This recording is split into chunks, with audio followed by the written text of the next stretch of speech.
Fatalfatu lo Samoa Entertainment TV mai Samoa le nei fo ia sofo ai mai so tapo inga tama matina matua pela ho mo mai ai tato fasalonga le nei tula malo le soifua o sinen fa Wa umatau sanga fa altu pelu o lua lima mfa amtu umai ai le fa pasene o lo totoe o le se fulu pasene o le tau sanga fa altu pele nei ua maea ala u faisa o fanga nupi fa e ese mai le fa pasene na tala mua ya februari la u faisa o fanga e fso soani ai ipilia o ngā whanau ma leisi fa pasene le ua fa amatu umai le umai o le tau sanga fa altu pelu o lua lima ai o le lua pasene te usa o le te unga tu pele faisa o fanga e pe on sa no fa manino mai le minsta tu pele fionga le ile felo inga ma tu stale lon office ile so asa mo you lai au fa inga a toa o le tu pele ua fa nganga e pe au te tato fa pasene le tu sale ma le fast food lima desima le 5 miliona ia ele sta mai tu pele me a tu fa ta si fo ila ma le o tato fa pasene le na lo tu ia februari ia na fa luina ile fast food fa miliona ia fa pe foi la le o tato lua pasene la le la tu tono tato saufanga ia o le fa ile o mai ia lua te si mal fa milion a tu fa ta si umala tato se fulu pasene le o tu pel tato no pi fa le o fa tu o tu tato o fa saufanga tu sale mal se lau se fulu lua miliona i to tono le tau sanga fa tu petas ma o se tu langa le leite le mo tato o fa saufanga mai e mo moli voit fa fta il tato malo ne fionga te mai te pule monsieur le pulenga mal tato fa tonga me se foi il te fono ia mal tato komiti fa foi no pi fa ia ona o le tulanga le o le foi o mai foi numero ia te o le lava si i lunga tato dividends e pe o le lua tolu o le fa io tato dividends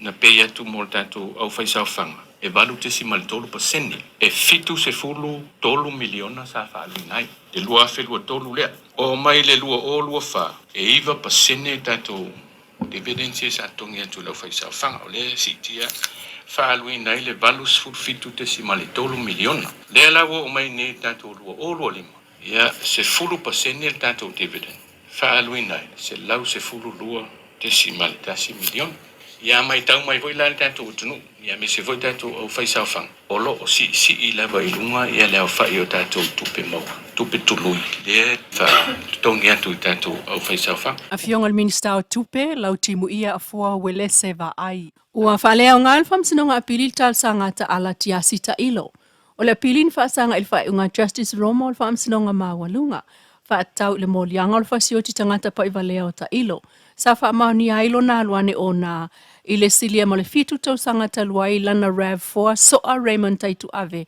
avatu ulfal mai mamaliwai o fam sinonga na faile songa fua so ivo yuni lo olua lima na apili ai e ta ilo malana loia yuni sa polul fa iunga iva tau sanga falpuipui a Justice Roma o le tau nuunga o le fa iunga fulsia fam sino langolango e tu ifol fa salanga mai le fasioti tangata ile fasioti tangata pa ivalea ma amata ile fua fa atatawa Justice Roma mai le se fulu lua tau sanga matau nuua ile iva tau sanga fa falpuipui o ta ilo o le to alua leo taitu ave mata ilo sa faile la to inunga le fale o le isia la wo o le aso fao apirila lua o ta sivalu ma fea la ne aitua oi o moli mauna o le mea na tupu i le pisa o mai loa ne ai e matila ue le se mtanga loa aperila o le lato tua oi o taitu ave ma vala awa i loa e aperila leo ma sa moli mawina foi le maso a o le ngangana sa fa ao ngā ma upu malolosi sa fa alongoina mai le tua oi na moli mawina le tifa ato o taitu ave le awala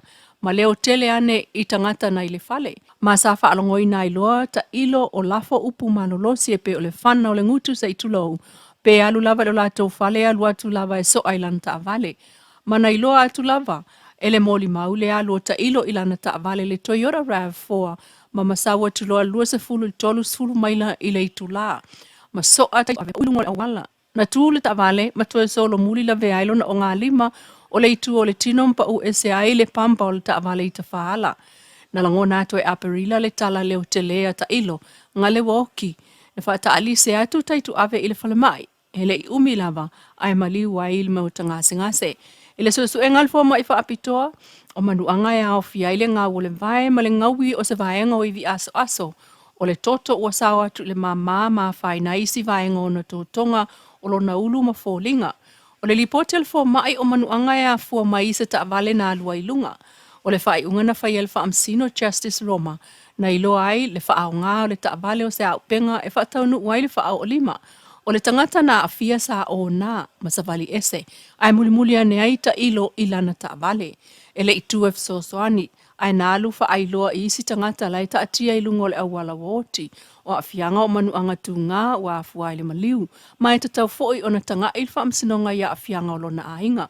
Masa amatai le fua fa atatau o le fa amsino Justice Roma. Mai le se fulu lua tau sanga. Aba esel tolu tau sanga mo na itulelei. Ma le umiol taimin tau fia ilalo lwa inga leo leo. Matotoe ai le iwa tau sanga fa afale pui pui mo ta ilo. Ile fa unga fa amsino o le fa amsinonga to ilo. O le tu ai ngā whaale tonu le ua whaau ngā whaatasi ai le awa malosi ma le ita malo a tele. Ma whaau ngā iloa le a upenga o lo o maua i le taimi mo le soli tu la whono. O le ta vale le ua whai maa upenga. E manatu whaamsina ua laki lava ta ilo le whai unga whaamsino langolango. I le whasioti tangata pa i valea. Na ilo le whaau ngā le whasioti tangata sa te tawai. Mai o le whaasalanga iwa tau sanga na ave iai o lo o whetau i lava. Ma whaale au ngā ina i le talo sanga apili. Ata ilo faasanga ilona faasalanga.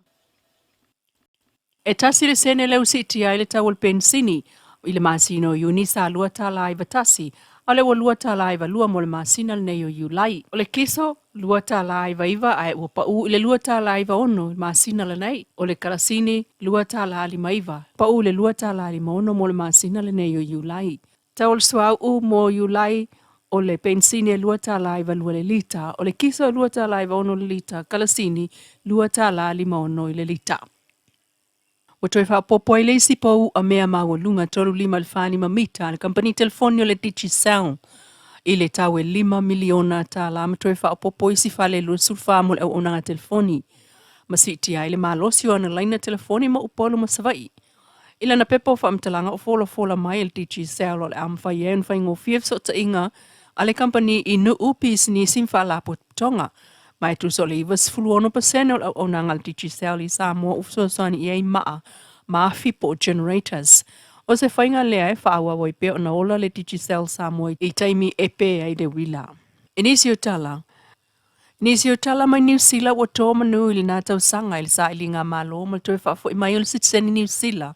O Samoa sa soifua le vai tau le tasiva lua wha ili tasiva wha valu a upulea Samoa i New Zealand. Ua whalau loa mai ili whalabo ptonga le whaliu le la. O tau la mua ai le sunga tele ai Edwin Puni ma le pai o le laulau. Le vala au lia mo whalitua matausi ua manuia ili sitseni New Zealand ma ua alalai nei au kilani. Sa nua tele ai o le ala leo le la ngā so la tau leo e vala au whaaloalo ai i le paia.